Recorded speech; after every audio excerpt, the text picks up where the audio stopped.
आजकल हर तरफ एआई यानी आर्टिफिशियल इंटेलिजेंस की बात हो रही है। पर इसका हमारे देश भारत के लिए असल में मतलब क्या है? आज हम इसी की तह तक जाएंगे। हम समझेंगे कि कैसे एआई भारत के एक बहुत बड़े सपने को यानी मैन्युफैक्चरिंग को पूरी तरह से बदल सकता है। तो चलिए सीधे मुद्दे पर आते हैं। सबसे पहले इस मिशन के साइज को समझिए। भारत का एक बहुत बड़ा लक्ष्य है। लक्ष्य ये है कि मैन्युफैक्चरिंग मतलब देश में जो भी सामान बनता है वो हमारी पूरी अर्थव्यवस्था यानी जीडीपी का 25% से भी ज्यादा हिस्सा बने। अब ये सिर्फ एक नंबर नहीं है, ये हमारे देश को एक ग्लोबल पावर हाउस बनाने का इरादा है। पर यहाँ एक बड़ा सवाल खड़ा होता है, इतना बड़ा लक्ष्य हासिल होगा कैसे? क्या जो पुराने तौर तरीके हैं उनसे ये मुमकिन है? यहीं पर दोस्तों कहानी में एक नया मोड़ आता है और टेक्नोलॉजी इस सपने को हकीकत बनाने के लिए सामने आती है।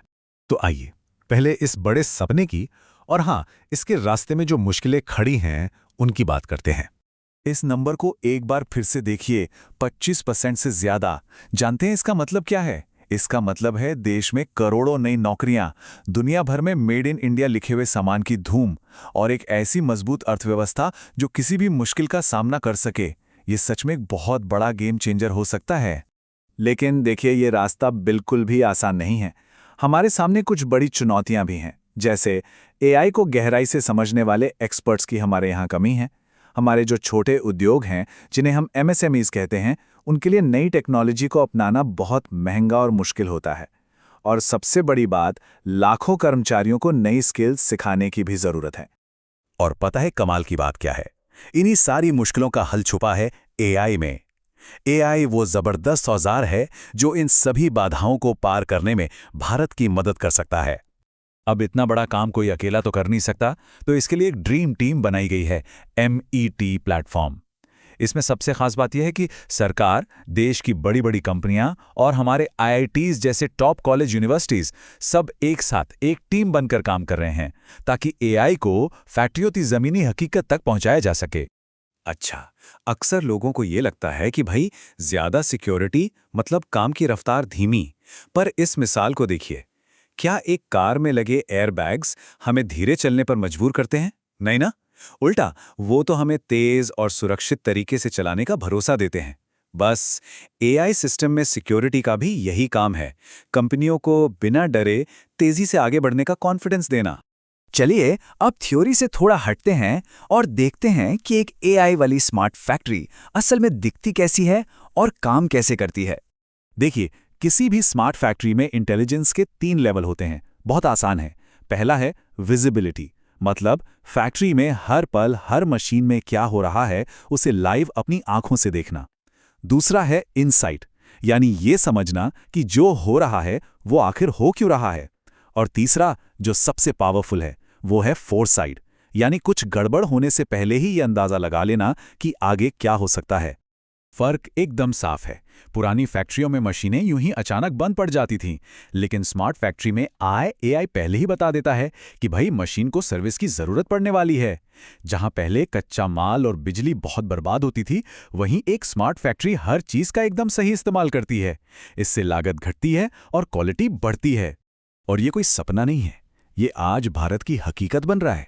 टाटा इलेक्ट्रॉनिक्स अपनी फैक्ट्रियों में इसी 3 लेवल इंटेलिजेंस का इस्तेमाल कर रहा है।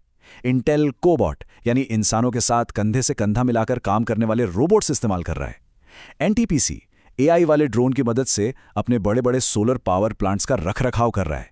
और सबसे मजेदार बात तो यह है कि छोटे छोटे एमएसएमई भी अपने फोन पर जेन एआई से अपनी भाषा में, चाहे वो हिंदी हो या तमिल, पूछकर मशीनें ठीक कर रहे हैं। ठीक है, ये सब बड़ी कंपनियों के लिए तो बहुत अच्छा है, लेकिन एक आम स्टूडेंट, एक वर्कर या एक छोटे कारोबारी के लिए इसके क्या मायने हैं? चलिए अब इसे समझते हैं, क्योंकि ये जानना बहुत जरूरी है। जो लोग अभी पढ़ाई कर रहे हैं उनके लिए इसका सीधा मतलब है भविष्य की नौकरियां। आने वाले समय में उन लोगों की जबरदस्त डिमांड होगी जो एआई, डेटा और स्मार्ट मशीनों के साथ काम करना जानते हैं। ये करियर के बिल्कुल नए दरवाजे खोल रहा है। जो लोग पहले से ही फैक्ट्रियों में काम कर रहे हैं, उनके लिए एआई कोई खतरा नहीं बल्कि एक सुपर असिस्टेंट है। एक ऐसा मददगार जो उनके काम को ज्यादा आसान, ज्यादा सुरक्षित और ज्यादा प्रोडक्टिव बनाएगा। हाँ, बस जरूरत है नई स्किल्स को सीखने और अपनाने की। और हमारे छोटे बिजनेस के लिए तो ये सच में एक क्रांति है। अब उन्हें बड़ी कंपनियों से मुकाबला करने के लिए करोड़ों की मशीनें खरीदने की ज़रूरत नहीं है। AI टूल्स की मदद से वो भी कम खर्चे में वर्ल्ड क्लास क्वालिटी और स्पीड हासिल कर सकते हैं। तो इन सब बातों को अगर हम जोड़कर देखें तो एक तस्वीर साफ होती है कि भारत एक बहुत बड़ी, एक ऐतिहासिक छलांग लगाने की दहलीज पर खड़ा है। और यहाँ जो सबसे जरूरी बात है वो है लीप फ्रॉग करने का मौका, मतलब लंबी छलांग लगाना। याद है कैसे हमने लैंडलाइन फोन के जमाने को छोड़कर सीधे मोबाइल क्रांति को अपना लिया था? बस ठीक वैसे ही हम पुरानी धुआं उगलती फैक्ट्रियों के दौर को छोड़कर सीधे दुनिया की सबसे एडवांस AI वाली स्मार्ट फैक्ट्रियां बना सकते हैं।